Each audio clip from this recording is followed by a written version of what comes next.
Captain Adrian Voss hated long hauls across the Alarian Rift.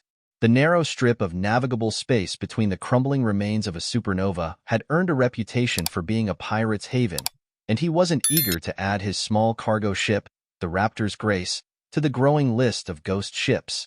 Yet here he was, alone on the bridge, a steaming cup of synth coffee in one hand and a galaxy-wide sense of regret swirling in the other. The ship's autopilot hummed softly as the Grace cut through the void. Adrian's mind wandered to the cargo hold, packed with medical supplies for a colony on the rim. The job wasn't glamorous, but it kept his ship flying and his accounts just barely in the black. The sound of something clattering in the engine compartment jolted him upright. Adrian froze. The sound repeated, a faint but distinct shuffle of movement. He grabbed his pulse pistol, the metallic sheen catching the dim bridge lights, and moved cautiously through the ship. The Raptor's Grace was small, and it didn't take long to reach the lower deck. His pulse quickened as he approached the cargo hold. A stowaway? A pirate? He disabled the external alarms weeks ago to avoid attracting attention in the rift, so the intruder must have boarded before his jump to hyperspace. Adrian tapped the hold's control panel, and the heavy door hissed open. He scanned the dim space with his pistol raised, and that's when he saw her. A girl. No, not a girl. Her translucent, glowing skin shimmered faintly under the hold's weak lighting, and her eyes, large, silver, and unblinking, seemed to pierce through him. She had strange markings along her neck and arms, patterns that shifted in a way Adrian couldn't quite follow. She crouched behind a crate, breathing heavily, her hands raised in a gesture of surrender. "Don't shoot," she said, her voice trembling but clear. "Please." Adrian hesitated. She was young, maybe 20 if he were to guess by human standards, though her alien physiology made it hard to be certain. Her silvery hair clung to her face, damp with sweat. Her outfit, a patchwork of fabric and armor plates, was scuffed and torn, as if she'd been on the run for a while. "What are you doing on my ship?" Adrian demanded, keeping the pistol steady. "Running," she replied, glancing nervously toward the door. "I needed a way out. I didn't know it was your ship." "That's not an answer," Adrian snapped. "Who are you running from?" She hesitated, biting her lip. "The regulators." Adrian's grip tightened on the pistol. The regulators were an intergalactic enforcement arm of the Galactic Accord, cold, methodical, and utterly relentless. If they were after her, then she wasn't just some runaway. She was dangerous. "And you thought hiding here was a good idea?" he growled. "I didn't think you'd find me so fast," she admitted, wincing. "Look, I'm not here to hurt you. I just need to get out of the rift. Drop me at your next stop, and I'll be gone before you know it." Adrian didn't lower his weapon. "You've put me in a lot of danger, stowaway. The regulators don't ask questions when they find someone aiding a fugitive." "I didn't ask for your help," she snapped, her voice suddenly sharp. "But now that you mention it, maybe you should help me. Because if they find me on your ship, they'll take you down too. You think they care about your innocence?" Adrian hated that she had a point. "Name," he demanded. "What do I call you?" "Kira," she said quietly. "Well, Kira, I don't trust you," Adrian said, finally lowering the pistol but not holstering it. "But you're right. If the regulators catch you here, I'm screwed." Relief flickered across her face, but Adrian raised a hand to stop her. "If you so much as breathe funny," he warned, "I'll dump you out the airlock." Kira nodded, swallowing hard. "Understood." Adrian locked the ship's course and returned to the bridge, Kira trailing behind him like a shadow. She perched in the co-pilot's seat, watching him with those unervingly bright eyes. Adrian busied himself with diagnostics, trying to ignore the questions clawing at his mind. "So," he said finally, breaking the silence, "why are the regulators after you?" Kira hesitated, her hands fidgeting with the edge of her torn sleeve. "Because I'm not supposed to exist." Adrian frowned. "You'll have to do better than that," she sighed, leaning back in her chair. "I'm a genetic hybrid, human and Altherian. The Galactic Accord has strict laws against cross-species experiments. They consider me an abomination." "An abomination?" Adrian echoed, his tone disbelieving. "Illegal, dangerous, disposable." She spat the words out like they burned her tongue. The Accord wiped out the lab that created me years ago. I escaped, but they've been hunting me ever since. Adrian studied her carefully. Her glowing skin, her shifting markings. She wasn't lying. And yet, there was a quiet strength in her that belied her vulnerability. She had survived, against all odds. That's one hell of a backstory, he said. But why now? What made you risk the rift?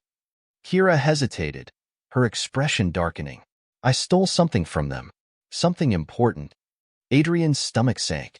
Please tell me you didn't bring it onto my ship. Her silence was answer enough. Damn it, Kira. Adrian hissed, slamming his fist onto the console. You've just made my life 1,000 times harder. I didn't have a choice, she shot back, her voice breaking. If they get it back, it'll mean the end of entire colonies. Whole planets. Adrian glared at her. And what exactly is this thing? Kira reached into a pouch on her belt and pulled out a small, glowing sphere. Its surface pulsed faintly, like a heartbeat, and Adrian felt an odd hum in the air around it. It's a data core, she said softly, with the location of every regulator black site in the galaxy. Adrian stared at her, his mind reeling. If the regulators knew she had this, they wouldn't stop until she, and now he, were dead. You've just dragged me into a war, he said bitterly. Kira's gaze met his, steady and unyielding. I didn't ask for your war, Captain, but it's here now. The question is, what are you going to do about it? Adrian exhaled slowly, staring out the viewport at the swirling expanse of the rift. His instinct screamed at him to dump Kira and the core at the nearest starport, but he knew the regulators would be waiting. And if what she said was true, if this data core could expose the atrocities the regulators hid in their shadowy corners, then maybe, just maybe, she was worth the risk. You better be worth it, Kira, he muttered, setting the course for a detour out of regulator space. She didn't answer, but the faint glimmer of hope in her eyes was answer enough. The Raptor's grace streaked through the Alarian rift, its hull groaning faintly against the unstable gravitational eddies. Adrian worked the controls with an experienced calm, but the tension in the cockpit was palpable. Kira sat quietly in the co-pilot's seat, the glowing data core resting in her lap like a forbidden treasure. Every so often, Adrian's eyes flicked to it, unease written across his face. We can't outrun the regulators forever, he said after a long silence. Kira nodded. I know. Adrian frowned, his fingers drumming on the console. We need a plan. A real one. Not just running blind. Kira glanced at the star map projected on the cockpit window. Her silver eyes scanned the routes and systems with a precision that made Adrian wonder just how human her mind was. Finally, she pointed to a small, unremarkable star system at the edge of the rift. Here, she said, Rovaris. It's a dead system, but there's an asteroid belt thick enough to hide us. Adrian raised an eyebrow. Hide and do what? Wait for them to catch up? No, Kira replied, her tone steady. I know someone there. An old contact. If they're still alive, they might help us decode the core. Adrian hesitated. Trusting strangers, especially ones connected to a fugitive, was a gamble. But his options were limited, and every moment they spent in open space increased the risk of being intercepted. Fine, he said finally. Rovaris it is. But if your contact tries anything, they're getting spaced. Kira smirked faintly. Noted. The moment the Grace dropped out of hyperspace near Rovaris, Adrian knew something was wrong. The system was supposed to be abandoned, yet the ship's scanners lit up with activity. A fleet of ships, black and angular, hung in the shadows of the asteroid belt.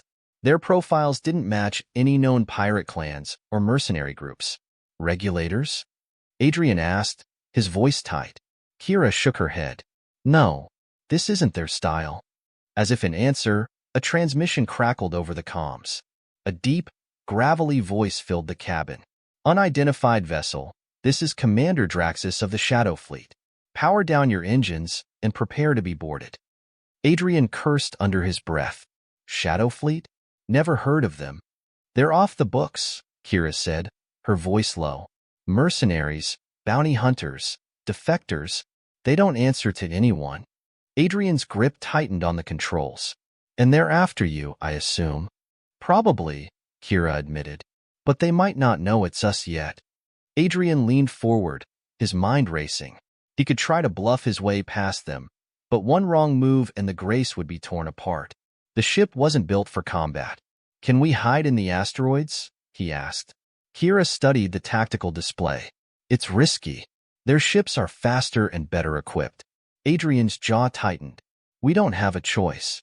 He slammed the throttle forward, and the Grace dove into the asteroid field. Massive rocks tumbled through the void, their surfaces scarred by millennia of cosmic collisions. Adrian weaved the ship through the chaos with practiced skill, his eyes darting between the viewport and the scanner. The Shadow Fleet didn't hesitate. Their ships followed, nimble and aggressive, their weapons lighting up the darkness. Laser fire streaked past the Grace, narrowly missing its hull. Can't you do something?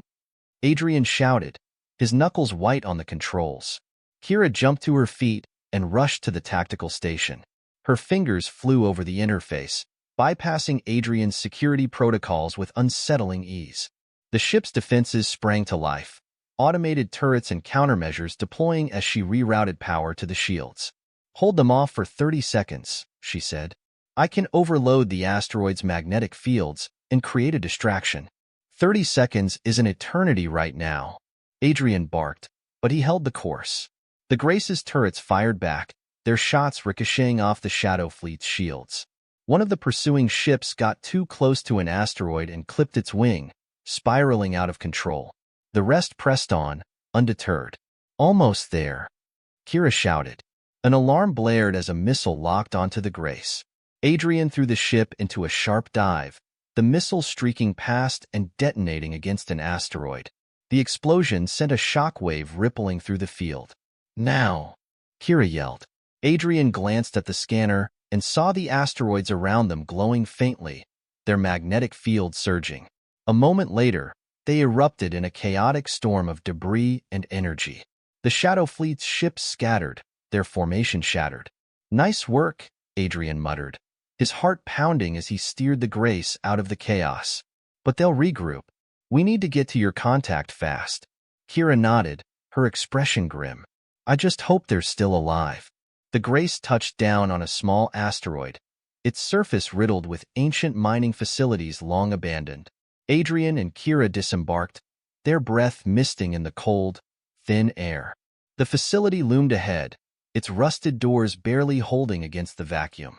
This place doesn't scream, helpful ally, Adrian muttered, scanning the area. They're here, Kira said, her voice filled with quiet certainty. She approached the door and knocked in a rhythmic pattern. A moment later, the door creaked open, and a figure stepped into the light. They were tall and heavily armored, their helmet obscuring their face. A plasma rifle rested casually in their hands. Kira, the figure said, their voice distorted by a modulator. You've got a lot of nerve showing up here. I didn't have a choice, Kira replied. I need your help, Tyra. The figure hesitated, then removed their helmet, revealing a weathered face framed by short, jet-black hair. Tyra's eyes, one cybernetic, one human, narrowed as they took in Adrian. And who's this? Tyra asked. Captain Adrian Voss, Kira said. He's with me. For now, Adrian added, his tone wary. Tyra sighed. Fine, come inside. But if you brought trouble, I'll kill you myself. Inside the facility, Adrian and Kira explained the situation. Tyra listened in silence, her expression unreadable. When Kira revealed the data core, Tyra's eyes widened. This could blow the whole operation wide open, Tyra said. But decrypting it won't be easy. The encryption is Altherian, a dead language to most. You can do it, right? Kira asked. Tyra smirked. I didn't survive this long by being most. Give me a few hours. Adrian leaned against the wall, exhaustion settling in. And what happens if the regulators or the Shadow Fleet show up while we're waiting? Kira's gaze met his, a flicker of determination in her silver eyes. Then we fight. The hum of Tyra's makeshift decryption array filled the room, a patchwork contraption of salvaged Altherian tech and human ingenuity. Wires dangled like synthetic vines, and faint sparks occasionally danced along the connections. Tyra worked with practiced precision, her cybernetic eye flickering as it scanned the data core's shifting patterns. "This encryption's a nightmare," Tyra muttered, her fingers flying over the console. "Whatever lab cooked you up, Kira, they didn't want their secrets getting out." Adrian paced near the entrance, his pulse pistol strapped to his side. He couldn't shake the sense of impending danger.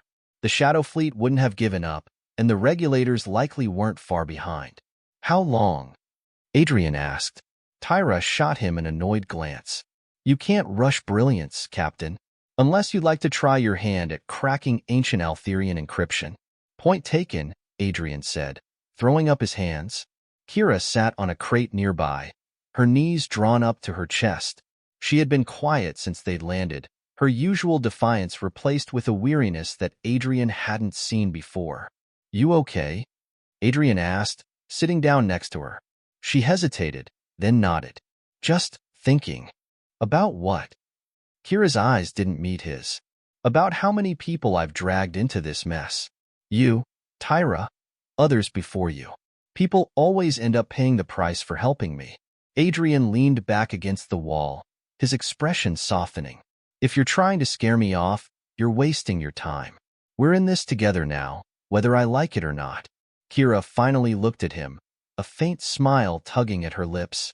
"I'm not used to people sticking around." "Get used to it," Adrian said. "Besides, someone's got to make sure you don't blow up the ship again." Kira chuckled, the sound breaking through the tension in the room. Before Adrian could say more, Tyra straightened abruptly, her cybernetic eye flashing red.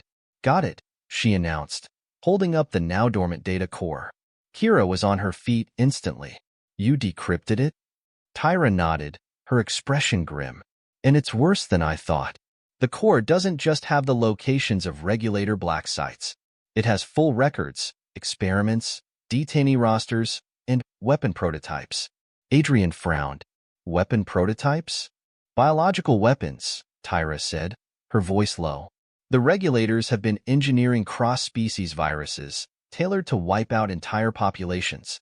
And it looks like they've already tested some of them." Kira's face paled. "How many?" "Dozens," Tyra said. "Maybe more. If this gets out, it'll spark a galactic revolt. The Accord will collapse overnight." Adrian ran a hand through his hair, his mind racing. "So what's the plan? We can't sit on this. But broadcasting it will paint a target on every friendly port in the galaxy." Kira's eyes hardened. "We need to take this to the Coalition." Adrian winced. The Coalition was a loose network of resistance fighters, smugglers, and dissidents operating on the fringes of the galaxy. They were the regulators' sworn enemies, but their methods were as ruthless as their cause was just. "They won't trust us," Adrian said, "and they're just as likely to use this data for leverage as they are to destroy the regulators." "Do you have a better idea?" Kira shot back. Before Adrian could respond, the facility's proximity alarm blared. Tyra's console lit up with red warnings as the sound of distant engines rumbled through the asteroid. "Shadow Fleet," Tyra said, grabbing her plasma rifle. "They must have tracked you here." "How many?" Adrian asked, moving to the window. Tyra glanced at the scanner. 6 ships. Small frigates, mostly. But they've got enough firepower to reduce this facility to dust. Adrian's stomach churned. The Grace wasn't equipped to handle a siege, and the facility's defenses were laughable at best.